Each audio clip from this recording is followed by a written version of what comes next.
में तो वह मिट्टी ही थी, मिट्टी। जो पर द्रव्य है वह सब मिट्टी की भांति है। पर द्रव्येषु लोष्टवत्, यह सब मिट्टी की भांति है, पत्थर की भांति है। आप मिट्टी के ऊपर मिट्टी डाल रहे थे। वाह, धन्य है। पति तो अभी कच्चा है, लेकिन पत्नी पूरी तरह से मजबूत है, संकल्पित है। जब पर द्रव्य के प्रति मुझे आसक्त होना ही नहीं है, व्रत ग्रहण कर लिया है, तो मुझे क्या मतलब है, चाहे सोने की गिट्टी हो, चाहे हीरे की मणि हो, कुछ भी हो, लेकिन मेरे लिए तो सब माटी की भांति है। जिसकी दृष्टि में ये आ जाए, मातृवत परदारेषु, पर स्त्री माता के समान हो, धन्य है। ऐसी दृष्टि जिसकी बन जाती है, वहीं पर सच्चा धर्म शुरू हो जाता है। तो जो सच्चा पथिक होता है वह कभी भी मुड़ करके देखता नहीं है। हाँ, एक व्यक्ति, एक संत, एक त्यागी बात कर रहा था और दूसरे को समझा रहा था कि तुम भी त्याग करो, तुम भी कुछ त्याग करो। क्या रखा है संसार में, मैंने भी बहुत त्याग किया। मेरे पास में भी 50 करोड़ की मालकियत थी। कितनी? 50 करोड़ की। हाँ, लेकिन मैंने सब लात मार दी। कितने घर थे मेरे नगर में, जाकर के पूछना तुम। इतने घर थे, इतनी जमीनें थी, इतनी जायदाद थी, और कितना सोना था, सब के ऊपर मैंने लात मार दी। क्या कहा? लात मार दी। अब वहां पर दूसरे साधु बैठे हुए थे जो उनके ही मित्र थे, उन्हीं के साथ में उन्होंने दीक्षा ली थी। वो कहते हैं तुमने लात तो मारी लेकिन अच्छे से नहीं मारी। हाँ, क्या मतलब है? हाँ, लात तो मारी लेकिन अच्छे से नहीं मारी। मतलब ये है कि अभी तक भी तुम्हें याद है कि मेरे इतने घर थे, इतनी जमीनें थी, इतने मैंने सोना वगैरह सब त्याग कर दिया, अभी भी तुम्हारे ख्यालों में है, तुम्हारी स्मृति पटल पर अभी भी बैठा हुआ है। लात तो मारी लेकिन अच्छे से नहीं मारी। लात मारो तो ऐसी मारो कि अपनी स्मृति में भी खत्म हो जाए कि मेरा ये था। अरे पूर्व की पर्यायों को छोड़ करके आ गए, सब भूल गए ना। है किसी को याद कि तुम्हारी पूर्व पर्यायों में कौन था? कोई रिश्ता, कोई नाता, कुछ भी मालूम नहीं है। तो ये भी तुम्हें सब कुछ छोड़ना है, क्योंकि तुम्हारा है ही नहीं। वास्तव में अंदर से तो छूटा हुआ ही है, स्वभाव में तो कभी आया ही नहीं है, लेकिन मान्यता में तुमने मान लिया है। इसीलिए तुम मानते हो कि मेरा है, अपना है। एक अणु परमाणु भी तुम्हारा नहीं है। इसीलिए सत पथ पर चलते चले जाओ, बिल्कुल अविरल, अरुक, अथक, पीछे मुड़ करके नहीं देखता। जो सत पथ का पथिक होता है, ध्यान रखना, जो सज्जन होता है वो मार्ग पर चलता चला जाता है। वो जानता है कि पुण्य के योग से मुझे जो कुछ भी मिला है, लेकिन यह तो पुण्य के योग से है, पुण्य का वियोग होते ही सब छूट जाएगा। बादलों को देख करके आप छत को तोड़ मत देना। क्या? बादलों को देख करके छत को मत तोड़ देना। पता नहीं ये बादल कब बिखट जाए, कोई भरोसा नहीं, और छत तोड़ बैठोगे तो करोगे क्या? ये मत सोचना कि बादल तो है ना इतने सारे, बादल का कोई भरोसा नहीं है। ऐसे ही पुण्य की भांति ये बादल हैं, इसके लिए अपने स्वभाव रूपी धर्म की छत को तोड़ मत डालना, टूट जाएगी तो फिर क्या करोगे? इसीलिए ध्यान रखना, ये जो धर्म हमें प्राप्त हुआ है, बहुत ही मौलिक जिन धर्म प्राप्त हुआ है, अनेकों अनेकों भवों के सातिशय पुण्य का संचय किया, तब कहीं जिन धर्म मिला है, तो इसको ऐसे ही छोड़ नहीं देना। जब तक यह जिन धर्म हमें जिनेंद्र भगवान ना बना दे, तब तक के लिए उसको सजो करके रखना है, इसकी आराधना करना है। अब देखते हैं क्या होता है। और संकोचशीला लाजवती लावण्यवती सरिता तट की माटी अपना हृदय खोलती है माँ धरती के सम्मुख। कहानी शुरू हो गई। संकोचशीला, लाजवती, लावण्यवती, सरिता तट की जो माटी है वह अपना हृदय क्या खोलती है, क्या कहती है? धरती माँ के सम्मुख। अब माटी धरती से क्या कहती है, सुनिएगा। स्वयं पतिता हूँ और पातिता हूँ, औरों से अधम पापियों से पद दलिता हूँ माँ। क्या कहती है माटी? हे माँ सुनो, मैं स्वयं तो पतिता हूँ और पातिता हूँ औरों से, औरों ने भी मुझे गिराया है। अधम पापियों से पद दलिता हूँ माँ, जो भी सरिता तट तकाता है मुझे पैरों से रौंदता है। मैं पद दलिता हूँ माँ, सुख मुक्ता हूँ, दुख युक्ता हूँ, तिरस्कृत त्यक्ता हूँ माँ। इसकी पीड़ा अव्यक्ता है, व्यक्त किसके सम्मुख करूं? क्रम क्रम ही ना हो, पराक्रम से रीता विपरीता है इसकी भाग्य रेखा।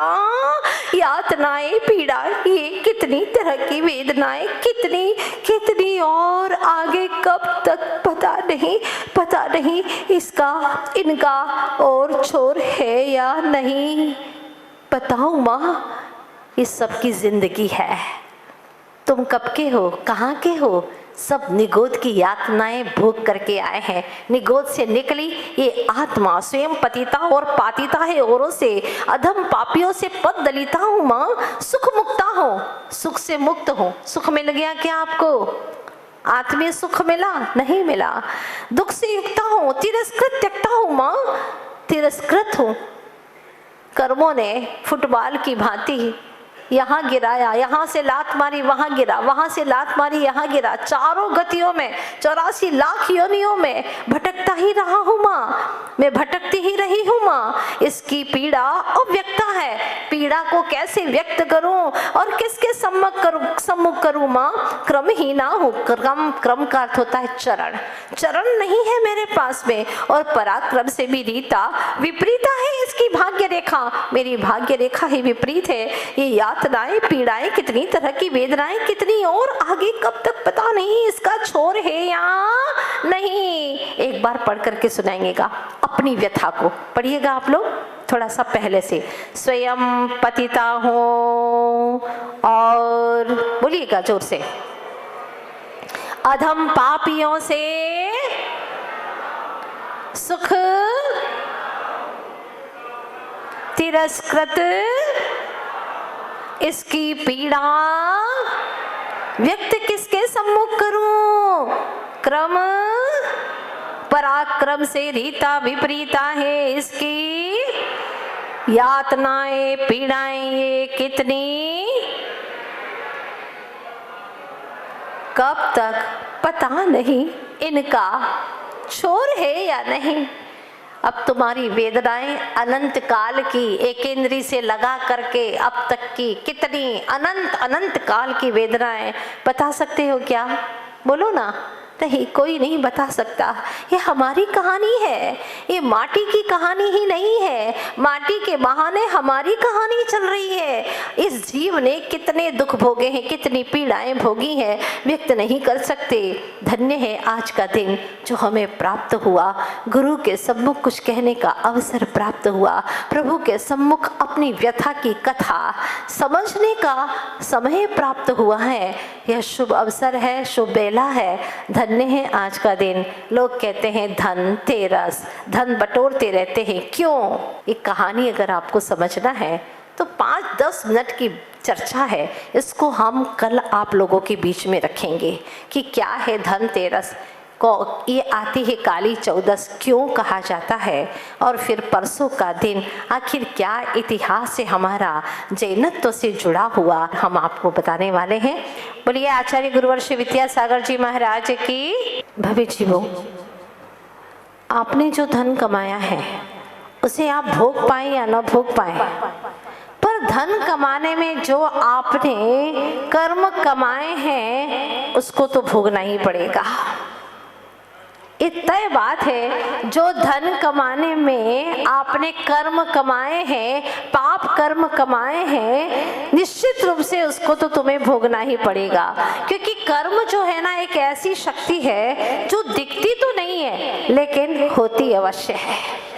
जब कर्म का उदय आता है तो व्यक्ति रोता है, ये कहाँ से आ गया, मैंने तो ऐसा कुछ किया ही नहीं है, सारा का सारा दुख मेरे ही माथे पर, क्या मेरे सिवा और कोई दिखाई नहीं। और भगवान तक को भी वह दोष दे देता है कि भगवान आप मेरे साथ में ऐसा क्यों कर रहे हैं? भगवान को दोष देता है। इसका मतलब ये कि भगवान की अस्मिता को, भगवान के अस्तित्व को भी जानता ही नहीं है। ध्यान रखना, कर्म न आपको रुलाते हैं और न ही कर्म आपके लिए कोई ऐसे बैठे हुए हैं कि जो व्यर्थ में आ गए हो।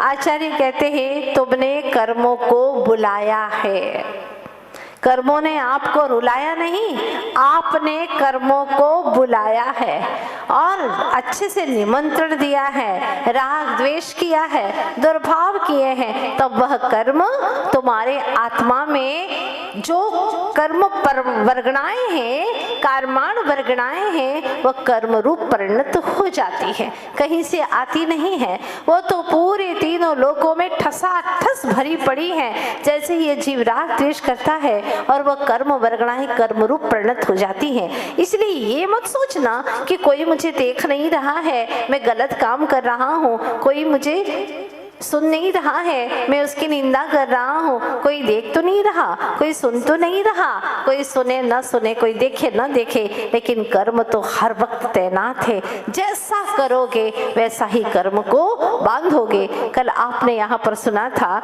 कि माटी धरती माँ से कहती है कि पता नहीं क्या हो गया मेरे जीवन में, स्वयं तो पतिता हूँ और पातिता हूँ और से अधम पापियों से पद दलिता हूँ माँ, सुख मुक्ता हूँ दुख युक्ता हूँ तिरस्कृत त्यक्ता हूँ माँ। ये कहानी कि सिर्फ माटी की नहीं है, सबकी यही कहानी है। आज तक यही हुआ है, दुख से युक्ता हूँ, सुख से मुक्ता हूँ और तिरस्कृत त्यक्ता हूँ। जहाँ जाता है वहाँ पर तिरस्कार ही तिरस्कार उसे आज तक मिला है। अगर कोई अपना लेता तो फिर कोई तो अपना बन जाता ना, लेकिन आज तक कोई अपना नहीं बना। सबने ठुकराया ही ठुकराया है, सबने तिरस्कार ही किया है। इसकी पीड़ा अव्यक्ता है। व्यक्त किसके सम्मुख करो, क्रम ही ना हो यानी चरण से रहित हो, पराक्रम से रीता विपरीता है इसकी भाग्य रेखा।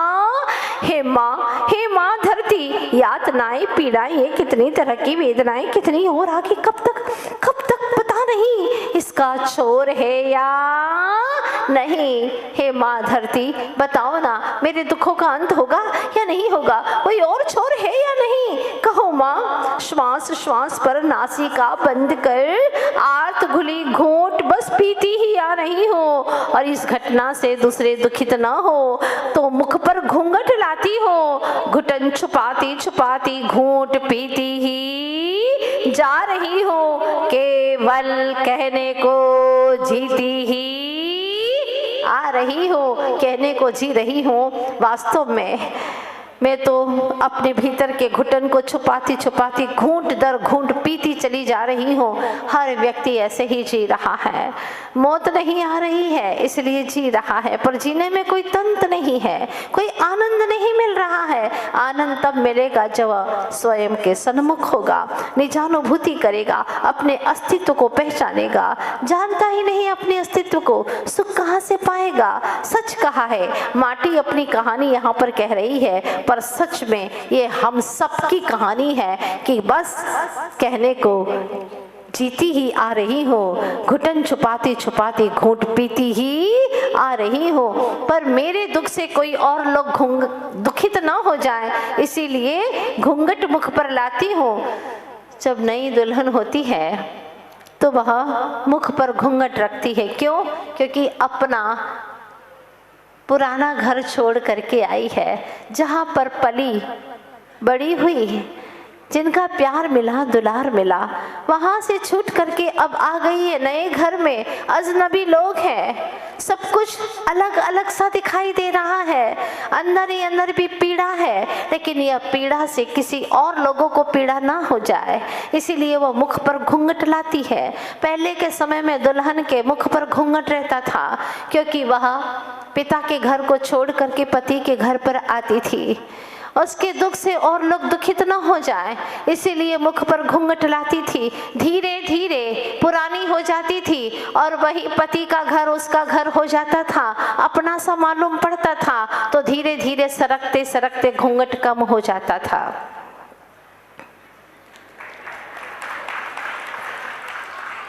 लेकिन आज की युवतियों को घूंघट की कोई आवश्यकता ही नहीं है, क्योंकि पिता के घर में रहती हैं और पहले से ही देख लेती हैं और खुशी खुशी पति के घर पर चली जाती हैं। दुख है ही नहीं तो घूंघट की जरूरत ही क्या है। पहले की दुल्हन पहले दुखी रहती थी, पिता के घर को छोड़ के जाती थी, फिर सुखमय जीवन व्यतीत करती थी। लेकिन आज की दुल्हनें, युवतियां सुखी सुखी घर जाती हैं और जाने के बाद में स्वयं भी दुख पाती हैं और पूरे परिवार को दुखी कर देती हैं। रणांगण का वह ऐसा संग्राम सा स्थान बन जाता है, कुछ प्रेम नहीं, कोई आत्मीयता नहीं, बहुत मुश्किल हो गया है। क्योंकि अनुभवी माता पिता का जो चुनाव होता था, पहले के समय में कभी सुना नहीं कि तलाक हो जाया करते थे, नहीं होते थे, क्योंकि अनुभवी माता पिता समझ करके अच्छे से अपनी बेटी को उस घर पहुंचाते थे। लेकिन अब बेटी अपने आप को बहुत ही होशियार समझने लगती है, और जो होशियार समझता है, अपने आप को सियार जैसा चतुर चालाक समझता है, वो बड़ी ही दुख पाती है और जिंदगी भर दुख पाती है, लेकिन कहने के योग्य नहीं रहती। क्योंकि कहे तो किससे कहे। पहले अगर जीवन में दुख भी होता तो माता पिता से कहती, परिवार के रिश्तेदारों से कहती कि देखो मेरे लिए ऐसा ऐसा दुख है। सारे परिवार रिश्ते नाते मिल करके उसका मुकाबला करते, और ऐसा कोई रेयर केस हुआ करता था, कोई एकाध किसी के जीवन में ऐसा हमने तो सुना नहीं कि पहले कभी किसी की तलाक हुई हो, कभी नहीं हुआ करती थी। लेकिन जब से लड़कियों को इतना घमंड आ गया, मान कषाय आ गई कि हम पढ़े लिखे हैं, हम साक्षर हैं, हम सब कुछ अपना जीवन देख सकते हैं, देखना शुरू किया, आए दिन तलाक हो रही है, दुख में जीवन व्यतीत कर रही है, अधेड़ उम्र कब बीत जाती है पता ही नहीं चलता। फलतः जैन समाज पिछड़ती चली जा रही है। हमारे यहाँ की जनसंख्या दिनों दिन बहुत कम होती जा रही है। इसका कारण अगर मूल में खोजे तो लड़कियां जितनी जितनी पढ़ती चली जा रही हैं, उतनी उतनी हमारे समाज की संख्या कम होती जा रही है। पढ़ना बुरा नहीं है, आपके जीवन में पढ़ाई हो, लेकिन पढ़ाई के साथ साथ में संस्कार विहीन शिक्षा अवनति की ओर ले जाती है, और संस्कार सहित जो शिक्षा होती है वह आज समाज को उन्नति की ओर ले जाती है, विकसित करती है। आज यही स्थिति दिखाई दे रही है। इसीलिए हमारे आचार्य गुरुवर श्री विद्यासागर जी महाराज मूक माटी के सजेता, वो शिक्षा के साथ में संस्कारों को घोल कर देने की बात करते हैं, और हजारों हजारों बालिकाएं आज प्रतिभा स्थली से निपुण होकर के, शिक्षित होकर के, संस्कारित होकर के जा रही है। माँ पिता को गौरव होता है कि मेरी बेटी प्रतिभा स्थली में पड़ी है, संस्कारित है।